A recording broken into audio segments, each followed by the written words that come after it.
వాలంటీర్లను కోఆర్డినేట్ చేసుకోండి. అధికార పార్టీ నాయకులు మీరు ఇల్లు తిరగండి, బూత్ కి వెళ్ళండి, ముఖ్యమంత్రి గారి పాంప్లెట్ ఇవ్వండి, లేకపోతే ముఖ్యమంత్రి గారు ఈ ప్రభుత్వం ప్రతి ఇంటికి ఏం చేశారో ఆ పాంప్లెట్లు ఇవ్వండి అని బహిరంగంగా వాళ్ళని మెసేజ్లు పెట్టి కూడా చేశారు. ఇప్పుడు ఏం చేస్తున్నారంటే పరాకాష్ట ఏంటంటే తమకు కావాల్సిన కాంట్రాక్టర్లకి వేల కోట్ల రూపాయలు పేమెంట్లు చేసి పెన్షన్ల దగ్గరకు వచ్చేటప్పటికి ఎప్పుడైతే వివిధ రాజకీయ పార్టీలు కావచ్చు లేదా మంత్రులు బహిరంగంగా చేసిన ప్రకటనల్ని, అధికార పార్టీ ఎంపీలు చేసిన ప్రకటనలు దృష్టిలో పెట్టుకుని పెన్షన్ పంపిణీకి దూరంగా ఉంచండి అని ఎలక్షన్ కమిషన్ ఆదేశాలు ఇస్తే మరి జగన్మోహన్ రెడ్డి చెప్తాడు ఈ రాష్ట్రంలో ఆయన నేను ప్రజల దగ్గరకు పాలన తీసుకెళ్లా అని చెప్పి 15,000 సచివాలయాలు ఉన్నాయి. 15,000 సచివాలయాల్లో 150,000 మంది ఎంప్లాయీస్ ఉన్నారు. ఈ రాష్ట్రంలో ఇవ్వాల్సిన పెన్షన్స్ ఎన్ని?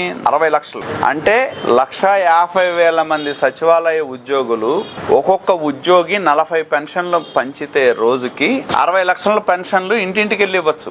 కానీ దీన్ని కూడా రాజకీయంగా లాభం పొందాలని ఇదేదో తెలుగుదేశం పార్టీ, జనసేన, బీజేపీ కూటమి వాలంటీర్ల మీద కంప్లైంట్ చేశారు, పెన్షన్ ఇవ్వలేకపోతున్నాం ఇంటికి వచ్చి అని చెప్పి ఒక రాజకీయ లబ్ధి పొందే కుట్రలో భాగమే ఇవాళ ఇంకా తను ముఖ్యమంత్రిగా తను ప్రభుత్వంలో ఉన్నప్పుడు ఎవరినైతే అధికారులుగా వేశారో ఆ అధికారుల ద్వారా ఇటువంటి ప్రకటన. మేము ఇవాళ కూడా తెలుగుదేశం పార్టీ బృందం ఎలక్షన్ కమిషన్ కలవటం జరిగింది.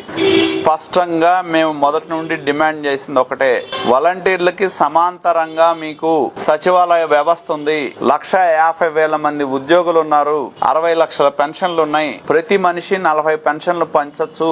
ఇంత పెద్ద ప్రభుత్వ వ్యవస్థ ఉంటే వాలంటీర్లు లేకపోతే ప్రభుత్వం కుప్పగోల్పోయినట్టు, పెన్షన్లు పంచడానికి వీలైన పరిస్థితులు ఉన్నట్టు ఒక నాటకం ఈ ప్రభుత్వంలో అధికార పార్టీ నాయకులు నడుపుతా ఉన్నారు. మేము స్పష్టంగా ఎలక్షన్ కమిషన్ గాని కోర్టు గాని ఎక్కడ ఇంటింటికి పెన్షన్ పంచకూడదు అని చెప్పలా, కేవలం వాలంటీర్లని దీనిలో ఇన్వాల్వ్ చేయొద్దని చెప్పారు. దాన్ని దృష్టిలో పెట్టుకునే ఇవాళ అధికార పార్టీ నాయకులు ఈ రకమైన ప్రచారానికి తెగబడ్డారు.